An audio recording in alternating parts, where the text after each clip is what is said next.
美国抓住了中国一巨大弱点，将继续研发这款令中国海军头疼的武器。他们似乎忘记了最重要的一点。敬请关注本节目，了解详情。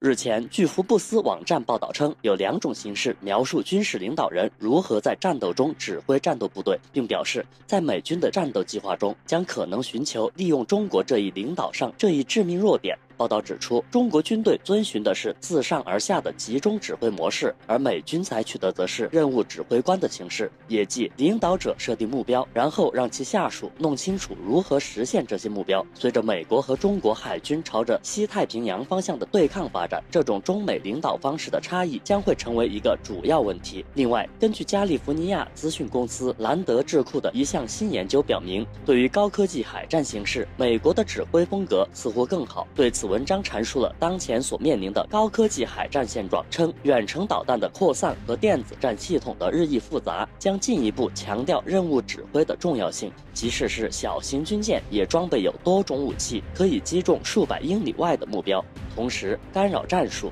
反卫星战术也使得中央司令部的司令员很难与远方部队保持持续的联系，这也就导致了美国海军的行动越快，中国海军的响应速度就可能越慢。因此，美媒认为这对中国而言将是一个问题，对美国来说将是一个机遇。在其战争计划中，美国可能试图利用中国这一劣势制胜。更为具体的作战方案也在美军中体现出来了。据悉，美国陆军正在试验用于地面作战的机器人战车，美国空军正在研制一种无人中程僚机，可以在竞争激烈的空域为有人飞机提供支持。还有美国海军，他们可能在未来冲突中使用无人作战系统。对于这一计划，美军寄予了很大的期望。美国海军作战部长迈克尔·基尔迪上将坚信，无人战舰将在未来舰队中扮演重要角色。美国认为，类似无人机的攻击方式更加灵活，将令中国海军十分头疼。不过，美军似乎忘记了一点，在研制无人机上，中国可谓是走在了世界前列。中国并无任何侵略扩张的需求，相反，我们的武器只需要保证能够足够应对域外威胁。对于这一点，俄罗斯专家深信不疑，表示，就如今的国防而言，中国已成为一个完全自给自足的国家。中国海军可以利用海上力量加上部署在沿海地区的武器，来消灭任何可能在沿海挑衅的敌对舰队。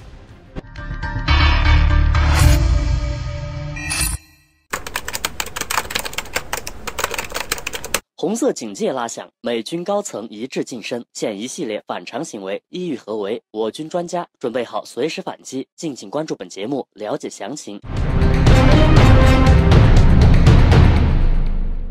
基于美国总统特朗普自上台之后的一系列令人难以想象的举动，不少人士开始担心，在美国总统权力交接的最后时刻，特朗普会发起最后的疯狂。这样的担忧并非杞人忧天，一系列的迹象已经表明，这一幕将有很大的可能性会上演。据悉，特朗普竞选团队近日再向美国最高法院提交申诉书，要求推翻选举结果。从这一行为中也可以看出，对于这一已成事实的选举结果，特朗普团队表示并不满意。美国新闻周刊更是报道称，因担忧美国现任总统特朗普在其剩余任期内的举动，五角大楼和华盛顿地区的军方高层已经处于红色警戒状态。美军一位退役的降级军官匿名向新闻周刊透露称，我从军40多年，但从没见识过现在这种讨论，以前也没有必要进行这样的讨论。可以看出，美国内部之间普遍存在这样的担忧。更加值得注意的是，美国近期在外部的一系列反常行为也似乎正在印证着这样的担忧。12月17日，一名俄罗斯军官在纳卡执行任务时，突然被爆炸物击中而不治身亡，有分析认为是美国所为。18日，美军相关部门爆料称，美国政府网站，特别是核武器网站多次遭到黑客攻击。同一天，美国商务部将77个实体列入制裁清单，其中中国企业在其中占据大头，总共包括59家中国实体企业在内。另外，美国马斯廷号驱逐舰再次穿越我国敏感海域，这可以视作是对我国领土主权的的一次疯狂挑衅。随后，麦凯恩号驱逐舰又再一次擅自闯入我国南部敏感海域，刻意挑起事端。我们可以发现一个十分明显的变化：近期美军的挑衅方向似乎都集中在我国的敏感海域。若是从这些方向进行挑衅，似乎更加容易激起冲突。但是也有人表示，这样的担忧并没有必要，因为现在的美军正深受疫情的影响，经济情况也没有任何回暖的趋势。如果这个时候发起军事行动，这对于美国的打击无疑是巨大的。这样的做法也并不能赢得美国的民心。不过，正如美前北方司令部指挥官所说的，虽然我相信军方高层头脑清醒，但是这种疯狂是前所未有的，可能性无穷无尽。因此，我国专家杨成军警告称，对于特朗普最后的疯狂，我们必须在党中央、中央军委的判断和决策下，充分做好军事应对准备，随时对其疯狂的挑衅行为做出粉碎性的回击。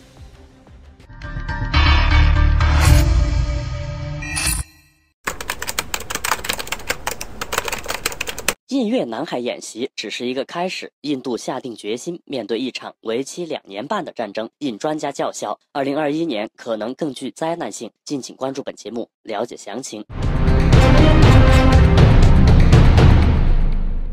有人认为，2020年是新冠肺炎疫情传播的灾难，而2021年可能会更具灾难性。从目前来看，2021年有可能是联合国建立75年以来爆发人道主义危机的最严重的一年。而一旦一个国家面临饥饿等生死考验，国内矛盾越来越突出时，将会导致战乱频发。而其中一些国家似乎已经冒出了这样的苗头。据参考网消息称，日前，印度和越南海军正在南海举行海上通行演习。印度海军在一份新闻稿中称，此次访问旨在加强两国海军之间的海上合作，它将使两国之间的友谊变得更牢固，同时促进该地区的安全与稳定。尽管从印度的声明之中感觉不到一丝威胁的气息，但是稍加分析就会知道，印度与越南举行这次演习的目的不纯。目前，印度正在边境与中国有着长期的对峙冲突，虽然其一直试图在边境问题上大做文章，但是中国的从容应对似乎让印度在边境上占不到一点便宜，因此他似乎学起了美国搞起了声东击西的把戏。印度作为一个域外国家，大老远跑来南海，除了会导致局势紧张外，不会起到任何正面效果。但对于越南而言，他们也乐于见到域外国家到南部敏感海域搅局，因此双方可谓是一拍即合。有预测表示，双方本次举行联合演习或许只是一个开始，后续还会搞出更大的动作。对于目前这样的局势，印度前国家信息专员海德·阿巴斯表示，印中战争的可能性与美国、以色列对于伊朗的袭击一样真实。为此，他还提到，印度陆军参谋长纳拉万将军最近访问阿联酋和沙特阿拉伯王国，也返回印度决心面对一场为期2年半的前战，基于中国、巴基斯坦以及东北部和哈里斯坦问题的判断。从印度一系列危险的做法来看，这样的预测似乎显得更加真实。在印度专家看来，此时此刻的边境战争趋势似乎就如同中东战争一样真实，因此他坚称2021年可能会更具灾难性。对于印度而言更是如此。我们知道，中国相比印度而言产业底蕴更加深厚，同时我国在2020年的表现已经足以说明新冠疫情对于我国的影响已经微乎其微了。但是印度不一样，目前的印度在疫情影响下演变出更多的危机，比如国民抗议、饥饿危机等。在这个时候，印度企图利用转移矛盾的方法来暂时控制国内危机的做法，实在是愚蠢至极。